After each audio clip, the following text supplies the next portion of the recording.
Hi friends, இன்றைக்கி என்ன பார்க்க போகிறேன்னா உருளைக்கிழங்கும் மூக்கல்லையும் வச்சு சாம்பார் செய்யலாம். வாங்க பார்க்கலாம். இப்போ நான் உருளைக்கிழங்கு எடுத்துக்கிட்டேன். இப்போ இது ரெண்டாக கட் பண்ணி எடுத்துக்கலாம்.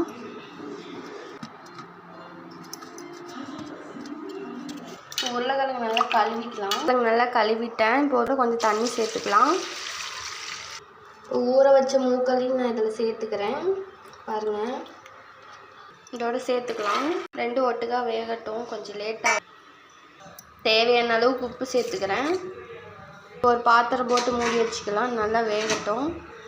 இப்போ பாருங்கள் ஃப்ரெண்ட்ஸ், உருளைக்கிழங்கு நல்லா வெந்துடுச்சு. இப்போ நம்ம இதெல்லாம் எடுத்து தோல் நீக்கிடலாம். ஏன்னா வெங்காயம் தக்காளி எல்லாம் அரைச்சி வச்சுக்கிட்டேன்.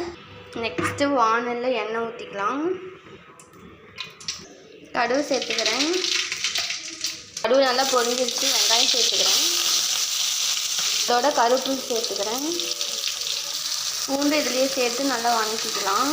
வதங்கிடுச்சு. தக்காளி சேர்த்துக்கிறேன். இப்படி நல்லா வதக்கிக்கலாம். தக்காளி நல்லா வதங்கிடுச்சு. இப்போ நான் அறுத்து வச்ச கேரட்டை சேர்த்து கிழங்கு மூக்கல்லையும் இதுலேயே சேர்த்துக்கிறேன். சேர்த்து நல்லா வதக்கிக்கணும்.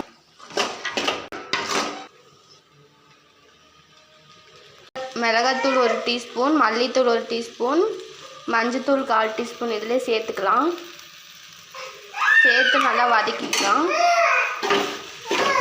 கொஞ்சமாக தண்ணி சேர்த்துக்கிறேன்.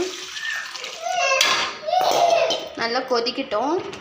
கொதி வந்துடுச்சு. இப்போ நான் தேங்காய் அரைச்சிக்கிறேன். அரைச்சது சேர்த்துக்கலாம். நல்லா கொதிக்கட்டும்.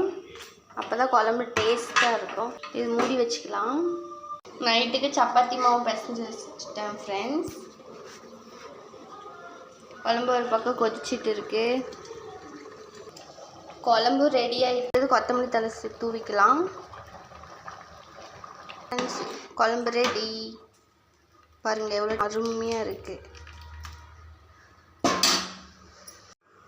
நைட்டு டின்னருக்கு சப்பாத்தி தான் ஃப்ரெண்ட்ஸ் செய்கிறேன். எங்கள் சப்பாத்தி ரெடி ஆகிடுச்சு. நைட்டு சப்பாத்தி ரெடி பண்ணியாச்சு. நானும் எங்கள் வீட்டுக்காரர் சாப்பிட்டு தூங்கிட்டோம். இந்த வீடியோ உங்களுக்கு பிடிச்சினா லைக் பண்ணுங்கள், ஷேர் பண்ணுங்கள், கமெண்ட் பண்ணுங்கள். மறக்காமல் நம்ம சேனல் சப்ஸ்கிரைப் பண்ணி